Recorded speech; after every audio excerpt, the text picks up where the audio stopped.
যে এই বাসাতে যারা যারা আসে বেশি দিন কন্টিনিউ করতে পারে না। ঘুম থেকে উঠে আমি যে জিনিসগুলো যে জায়গায় রাখি মানে ওইখানে আমি আর পাই না। আর ওর চোখ একদম লাল হয়েছিল। আমরা ঘুমে যে স্বপ্ন দেখি সেটা উঠে বলতে পারি, সবসময় পুরোপুরি বলতে পারি না।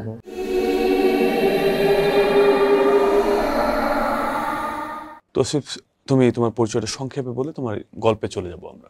আমি তৌসিফ রহমান। তো আমি যে আজকে যে এক্সপিরিয়েন্সটা শেয়ার করবো সেটা আমার সাথে ঘটা।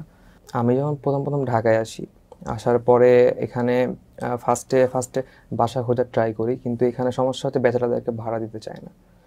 তো আমি অনেক বাসা খোঁজাখুঁজি করার পর আমি ফ্রেন্ডের সাথে পরামর্শ করি যে এরকম বাসা পাচ্ছি না, তো কি করা যায়। তো ফ্রেন্ড আমাকে বলে যে আপাতত তুই আমি যেখানে আছি আমার যে সিটটাতে ওখানে উঠ, তারপরে দেন আস্তে আস্তে তুই আর কি স্টার্ট কর খোঁজা, কারণ এখানে মানে ব্যাচেলারদেরকে ভাড়া খুব একটা ওভাবে দেওয়া হয় না।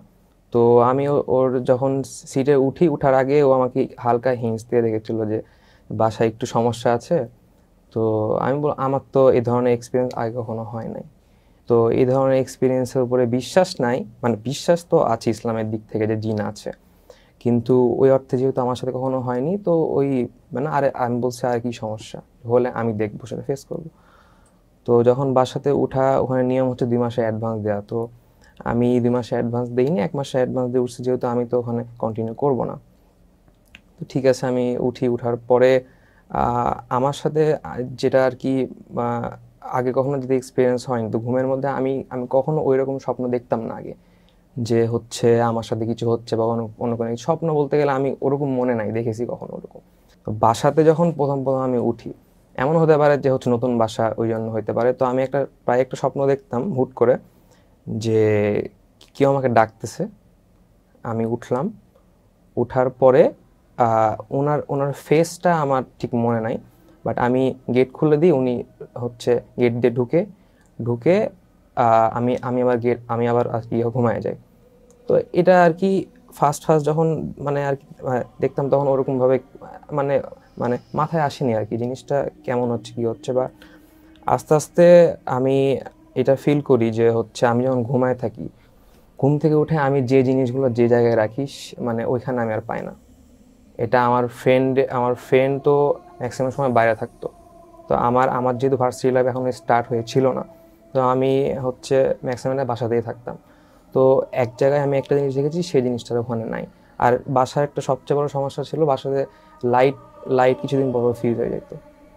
এটা আর কি আমরা মানে এটা প্রায় খেয়াল করেছি যে লাইট ফিউজ হয়ে যায়, তো আমাদের আর কি লাইট আর কি চেঞ্জ করতো। তো একদিন এমন হয় যে আমি আর কি মানে শুয়ে আছি, বাসাতে কেউ নাই, তো ভাবলাম ছাদে একটু যাই, ঘুরে আসি। তো ছাদে উঠার পরে আমি গান শুনতেছিলাম হেডফোনে। গান শুনতে হুট করে আমি শুনতে পাই যে আমার ফ্রেন্ড আসছে, মানে নিচে আওয়াজ হতেছিল। আমি যাওয়ার পরে দেখতেছি যে ও এমনি সময় যেটা করে এসে আমাদের সাথে তো বন্ডিংটা ভালো, তো আমরা সাধারণত অনেক ধরনের আড্ডা দিই। তো দেখতেছি ও অনেক চুপচাপ হয়ে বসে আছে। আমি ভাবছি বোধহয় কিছু হয়েছে কিনা, বাইরে কোনো কিছু হলো কিনা। আমি বললাম কিছু হয়েছে তোর আমাকে? তো ও একদম চুপচাপ, কোনো ধরনের কথাবার্তা বলতেছে না, আর ওর চোখ একদম লাল হয়েছিল। মানে আমি ভেবেছি বোধহয় কিছু একটা হয়েছে, অবশ্য না তো এরকম বিহেভিয়ার তো করার কথা না। তো আমি তাকে স্পেস দিই, ঠিক আছে আমি স্পেস দেই, ওর কি হয় আমি দেখি। তো আমি একটু শুয়েছি, তো হুট করে আমার ঘুম চলে আসছে। তো ঘুম থেকে উঠে দেখি যে বেল দিয়েছে কেউ একজন। আমি উঠার পরে গেট খুলে দেখতেছি আমার ফ্রেন্ড আসতেছে। তো এবার ও একদম একদম মানে এমনি সময় যেরকম থাকে নর্মাল, আর এই দোস্ত কি অবস্থা না অবস্থা, অনেক মানে সে মানে এরকমভাবে আমার সাথে আচরণ করতেছে। আমি বললাম যে একটু আগে তোর কী হয়েছিল, তুই আসলি?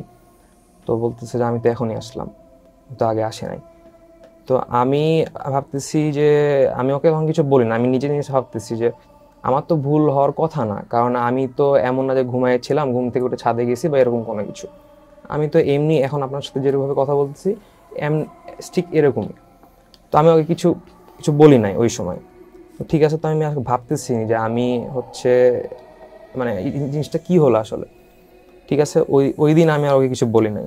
পরের দিন যেটা হয়, আমি ওকে বলি যে হচ্ছে যে আচ্ছা তুই আমাকে হালকা হিন্টস দিয়েছিলি বাসায় কোনো সমস্যা আছে কি না এই ব্যাপারে। তো বলতেছিল যে যে আমি তো এখানে ব্যাচেলার হিসেবে উঠছি, কিন্তু আমি যখন উঠি তখন বাড়িওয়ালা আমাকে এভাবে বলেছিল যে অ্যাডভান্স আপাতত তোমার দেওয়া লাগবে না, 2 মাসের নিয়ম হচ্ছে 1 মাস আগে জানাই দেওয়া। তো তুমি উঠো, কন্টিনিউ করো, যে মাসের ভাড়া 1 মাস আগে দিয়ে তুমি কন্টিনিউ করো, যদি কন্টিনিউ করতে পারো দেন করো। তো উনি জিজ্ঞাসা করেছিল কোনো সমস্যা কিনা, তো বলেছেন না ওরকম সমস্যা নাই, কিন্তু হচ্ছে যারা আগে আসে তারা অনেক ধরনের কমপ্লেন করে, কিন্তু বলেছে যেহেতু আমারই বাসা, আমি তো কোনোদিন এসব ফেস করি নাই। তো এটা শুনে যেহেতু তার বাসা ভাড়া একটু কম ছিল, তো আমরা তো স্টুডেন্ট মানুষ, আমাদের তো একটু এই জিনিসটা হ্যাম্পার করে, তো ওই উঠে গেছিলো। তো বলছে আমার সাথে কোনো হয়নি, কিন্তু আমি শুনেছিলাম যে এরকম একটা সমস্যা আছে, যে এ বাসাতে যারা যারা আসে মানে বেশি দিন কন্টিনিউ করতে পারে না। তো আমি বললাম যে তাহলে আমার সাথে এই জিনিসটা হয়েছে, তো এই জিনিসটা আমি আর কি আমি দেখলাম যে তুই হচ্ছে একবার আসলাম, ছাদে ছিলাম, তো একদম চুপচাপ। দেন আমি আবার যখন একটু ঘুমাইছি, ঘুম থেকে উঠে দেখতেছি গেট গেট আমি খুলতেছি, তুই আবার আসতেছিস। আমি ভাবছি তুই আবার নিচে গেছিস, তুই আবার আসছিস, তুই তো বলছিস তুই আসিস নাই। তো বলতেছে যে তখন জিনিসটা তো খুব একটা না, তো আমি ভাবলাম যে যদি এরকম হয় তাহলে তো আর কি মানে একটু প্রবলেম, কারণ একটা সেফটির ব্যাপার আছে। যদি এমন হয় যে হচ্ছে অন্য কেউ এসে যদি আমাদের মানে কোনো কিছু একটা করে দেয়, তো সমস্যা। তো ফার্স্টে ওরকম ভাবে ভয় পায় না আর কি। পরে যে আমরা আমরা আমরা প্রথম মাসে কোনো বুয়া নেইনি, যেহেতু হচ্ছে ফার্স্ট বুয়া পাওয়া যায়নি। তারপরে যখন আমরা বুয়ার খোঁজ খবর নেওয়া শুরু করলাম, তো ওইভাবে অনেক অনেক কষ্টে একটা বুয়া আর কি ম্যানেজ করি। ম্যানেজ করার পর যেহেতু ও আর পাশে থাকতো না বেশিটাই, আমি থাকতাম, তো বুয়াকে এইভাবে ফিক্স করা হয় যে দুপুরে আর আর রাতে রান্নাটা করবে। তো ঠিক আছে, এইভাবে করে প্রথম 3-4 দিন কন্টিনিউ করি। কন্টিনিউ করার পর একদিন আমি আমি ছিলাম না, ও ছিল বাসায়। তো আমি আমি বাসা থেকে আসতেছি, তো ও বলতেছে বুয়া আসে নাই, আজকে রান্না হবে না, তো বাইরে থেকে কিছু খাওয়া দাওয়া করে আসি। তো ঠিক আছে, খাওয়া দাওয়া করে আসছি। খাওয়া দাওয়া করে রাতের বেলাতে আমরা আমরা দুজনে ঘুমাই গেছি বলতে মানে ঘুম আসার আগ মুহূর্তে একটু আর কি, যেটা নিদ্রা কাজ করে আর কি ওটা। তো দেখছি বেল বেল বাজতেছে, আমি বললাম এত রাতে তো কে আসার কথা, তো উঠে দেখতেছি যে বুয়া। তো আমি মানে বলতেছি যে আপনার তো আজকে আসার আর কি কথা নাই।